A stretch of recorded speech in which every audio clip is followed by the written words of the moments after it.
career or health or physical health, so many aspects of our life, when they are deficient, what happens? We turn to sugar. So instead of going for the sugar, if we pay attention to fix those spokes of our life, then this will automatically disappear. Next. How are you not seeing this? The donuts is a whole. It's always the husbands who say that, right? So which middle dot is bigger? Do you guys have a guess? Which one is bigger? This middle dot or that one? You think that one is bigger? Yeah, it's an illusion. It's the same size. And the reason why I threw that in here is because we want smaller plates. When we go for smaller plates, whatever food we put in seems like a large amount, so we stop. But when we have a big plate, we scoop food in, it looks like we have a small portion, and we end up eating a lot.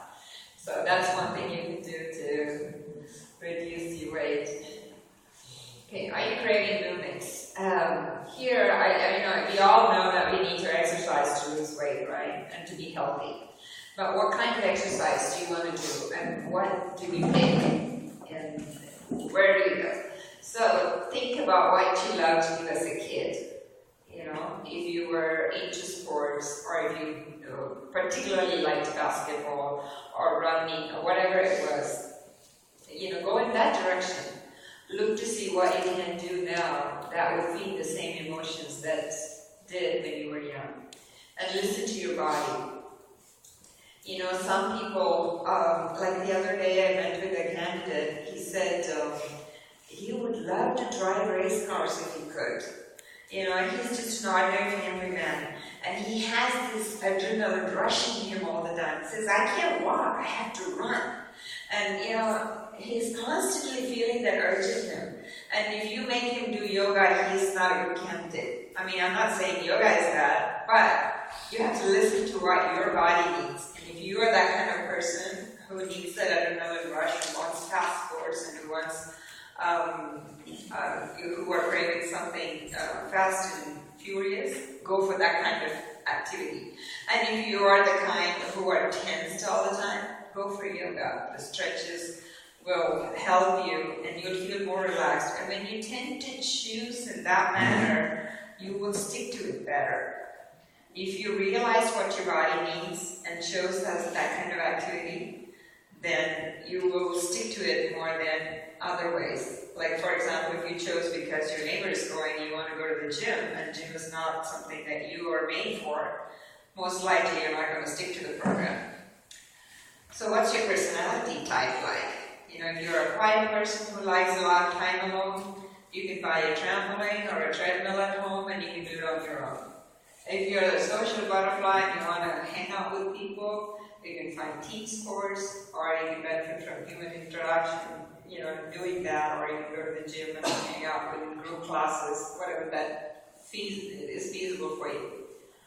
When do you feel most energetic? For some people, morning is the best time to exercise. So if you're that kind of a person, do it in the morning. Right? If you're the person who feels really sluggish in the morning, you come home in the evening and you're up, with all the adrenaline, you want to do some exercise in the evening, go for that. So find out which category you're in and do it in.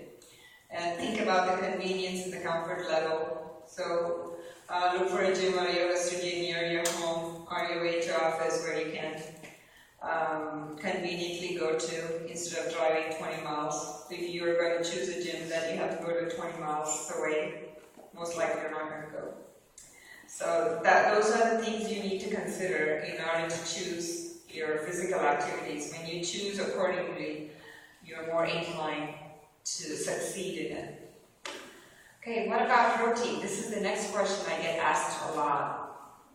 Because we live in a society, we live in this modern industrialized age where protein is considered to be the most important part of our diet. And then we're always pushed into protein, more and more protein. So I want you to see this video. It's only a 4-minute video, and it was from CNN channel. I recorded it from the medical correspondent Sanjay Gupta is talking to a candidate. This guy is from New York, and there's this new fad going about fruitarians. So the leader of the group has been selected by Sanjay Gupta, and he introduced him. There you go.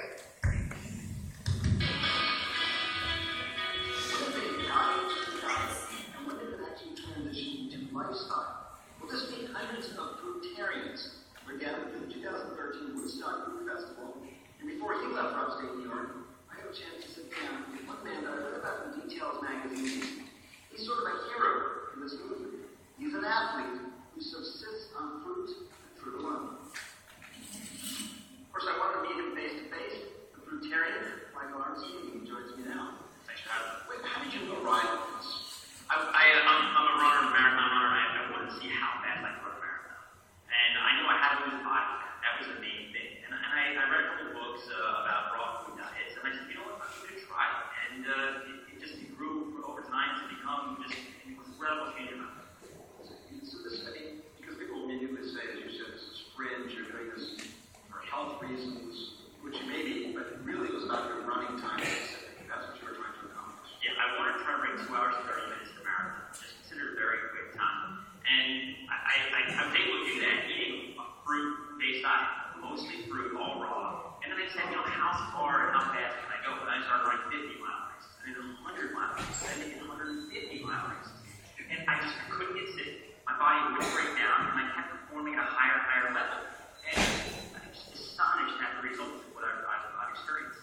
Most doctors and scientists look at this and say, look, the immediate thing that I'm sure you've heard 1,000 times, you're not getting enough of enough certain proteins, certain fatty acids, certain amino acids. All of that may be true, but your response is, look at me. Yeah, I say study, you know, how is this happening? I'm doing this for performance-based reasons. Of course, this is great, you know, environmental and moral benefits to it, but I'm doing this for performance.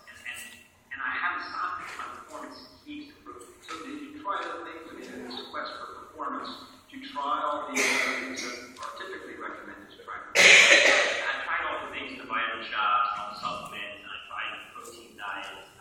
I tried everything. And this eating nothing but raw fruits and vegetables, primarily fruits, has absolutely transformed me as a person. I've become almost superhuman. Well, the specifics of your what's going on inside your body, cholesterol levels, your overall health profile, did you look at those things ahead of time and then afterward? I've had blood tests over the last 5 years since becoming a fruitarian, and the only thing that's been low at times has been my B12. And there's lots of different reasons for that. That's a bigger discussion, and so I do supplement B12, but aside from that, everything else has been pretty much perfect.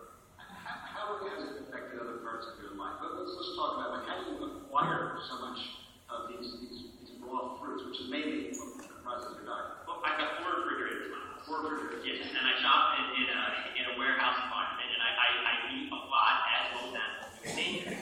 I eat up to 6,000 calories a day. I've got anywhere between 3 and 5% body fat, and I don't get sick. I don't get injured. I was at the American and New York City Marathon a few years ago. I run the 7th fastest 100-mile time ever as an American.